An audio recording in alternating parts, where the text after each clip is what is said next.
Nous sommes actuellement à Orvilliers-sur-Elle, il est 21h10, donc on est venu à la rencontre de Claude qui va nous expliquer un peu le déroulement de cette journée, donc de ce marché. Bonjour Claude. Bonjour Radio Puisalène. Eh bien, effectivement, nous sommes à notre 13e édition du marché du terroir à Orvilliers-sur-Elle. Ça a été mis en place donc il y a 13 ans pour essayer de remonter un petit peu la fête communale qui avait lieu le deuxième week-end de juillet, qui commençait à péricliter. Et on a donc eu l'idée de créer un marché du terroir.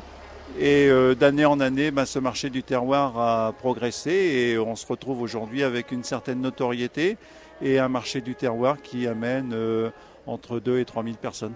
D'accord. Alors combien il y a d'exposants aujourd'hui ?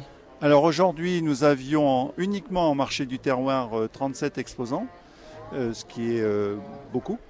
Et nous avions alors un petit peu à côté une petite brocante avec 25 exposants. D'accord. Est-ce qu'on sait à peu près la diversité des exposants ?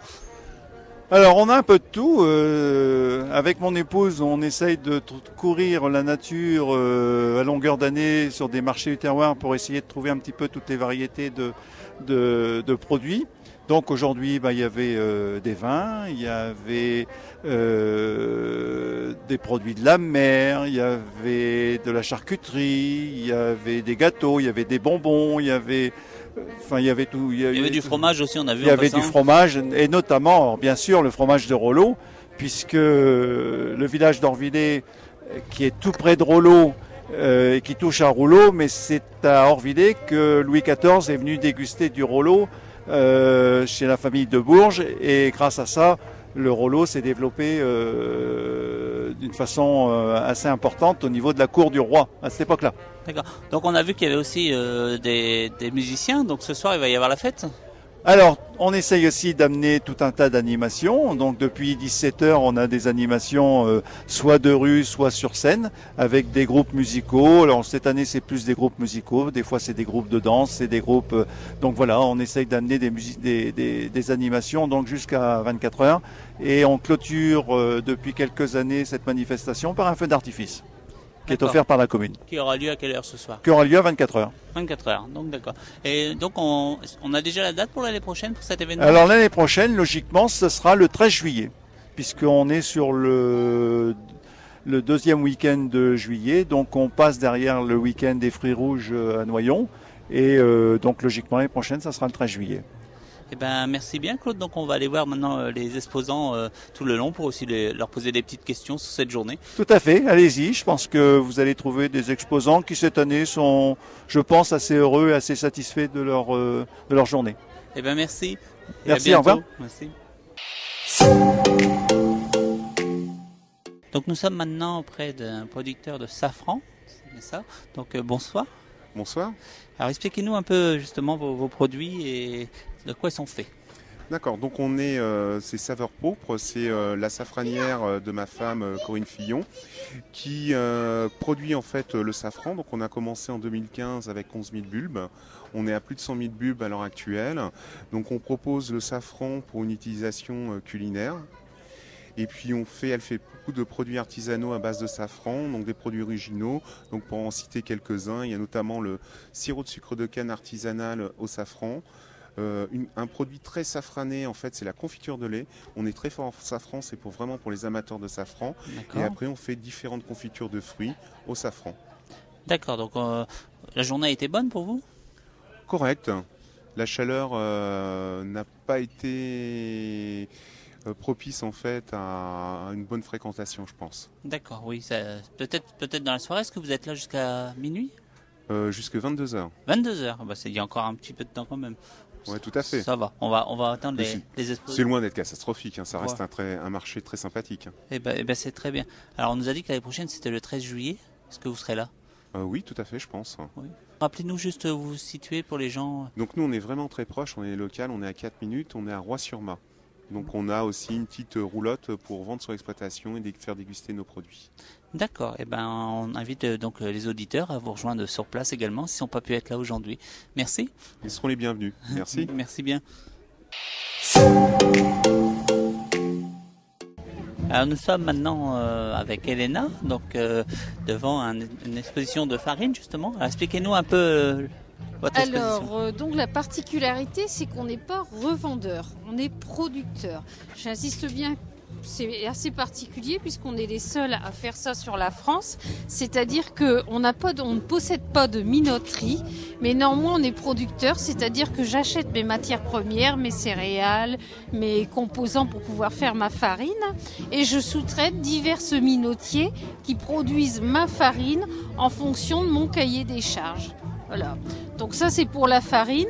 Il y en est de même avec tout ce qui est les préparations pâtisserie. Tout en sachant que à chaque fois donc on fournit des recettes, j'ai fait des gros investissements, que ce soit sur diverses machines à pain, sur des appareils comme Thermomix très à la mode aujourd'hui, de façon à pouvoir renseigner mes clients et futurs clients éventuels à ce qu'ils puissent optimiser au maximum leur appareil, leur investissement avec nos produits, nos farines pour avoir du pain et de la pâtisserie de qualité. Et donc ça, c'est vraiment sur le cadre du producteur. Et après, derrière ça, on a développé toute une gamme d'ingrédients d'inclusion pâtisserie à des prix défiant toute concurrence par rapport à la qualité. Voilà. D'accord, donc la journée était assez bonne pour vous? Très satisfaisante. Je remercie tous les clients qui se sont déplacés parce qu'avec les canicules qu'on a eues cet après-midi, je pense qu'à 2 et 3 heures de l'après-midi, il fallait vraiment être courageux, très courageux pour se déplacer. Et honnêtement, il y a eu beaucoup plus de monde que ce que j'espérais par rapport à la météo qui n'était pas... Elle était clémente, mais pas trop clémente non plus puisqu'on a atteint des températures énormes, quoi. D'accord. Donc très contente. D'accord. Et dites-nous, c'est qu'on peut vous retrouver en dehors de ces marchés? Alors, en dehors de ces marchés, on peut nous suivre à la trace jour par jour sur notre site internet. On a créé une rubrique qu'on appelle événements. Donc le site internet, je me permets de vous le donner. Allez-y. Puisqu'en fait, c'est tout simple à retenir. www.aubonpainchezsoi.fr. Donc là, sur la rubrique événements, vous pouvez nous suivre là où on se déplace. Et on a également un dépôt-vente sur lequel on est ouvert 2 après-midi par semaine, le mercredi après-midi et le vendredi après-midi de 14h30 à 19h. Et là, on vous attend. Vous pouvez donc découvrir tous nos produits que vous trouvez sur des foires à l'intérieur d'un local super agréable avec des dégustations. Eh ben, on vous remercie. On vous souhaite bonne chance pour le reste de la vente. Alors. Merci à vous de m'avoir accordé 5 minutes de votre temps. Merci. Donc on a avancé un peu plus loin sur ce marché. Là, actuellement, nous sommes avec Bruno, donc charcutier. Bruno, bonsoir. Bonsoir. Alors dites-nous un petit peu qu'est-ce que vous faites comme produit, qu'est-ce que vous vendez? Alors moi je fais des spécialités bretonnes. Donc alors essentiellement de la charcuterie, de l'andouille de Guéméné, bien sûr, ça c'est le produit traditionnel breton. Également du pâté breton, filet mignon fumé, de la mini andouille de Guéméné apéritif avec du lard fumé dedans. Et après on retrouve en charcuterie traditionnelle tout ce qui est rillettes, saucisson cuit, jambon sec et saucisson sec également. Est-ce que vous êtes là tous les ans? Alors moi je participe à ce marché depuis, ça doit faire ma 7e année, donc peut-être pas depuis le début mais quasiment. Et voilà, je retrouve des clients fidèles, des habitués tous les ans, je retrouve quasiment toujours les mêmes clients. D'accord, on pourra vous retrouver donc l'année prochaine? Alors vous me retrouverez l'année prochaine sur cette manifestation, ça c'est sûr. Et après, vous pouvez retrouver également nos produits. Le samedi matin, nous sommes présents sur le marché de Compiègne, place du Change, tous les samedis matins. Tous les samedis matins. Et il y a d'autres endroits où on peut vous retrouver encore? Alors après, dans la région, la semaine dernière, on n'était pas très loin de Noyon, on était à Écuvilly au marché campagnard. Dans l'Oise, c'est quasiment les seules manifestations. On fait 2 manifestations dans l'Oise, donc Écuvilly et Orville-et-Sorel. Et après, le marché hebdomadaire, dont on nous retrouve tous les samedis matins, Compiègne, c'est là où vous allez nous retrouver le plus souvent. Après, on a d'autres manifestations qui sont beaucoup plus éloignées, qui ne sont pas dans la région. D'accord, très bien. On vous remercie. Merci à vous. Et puis donc à bientôt. Merci bien, à bientôt. Au revoir.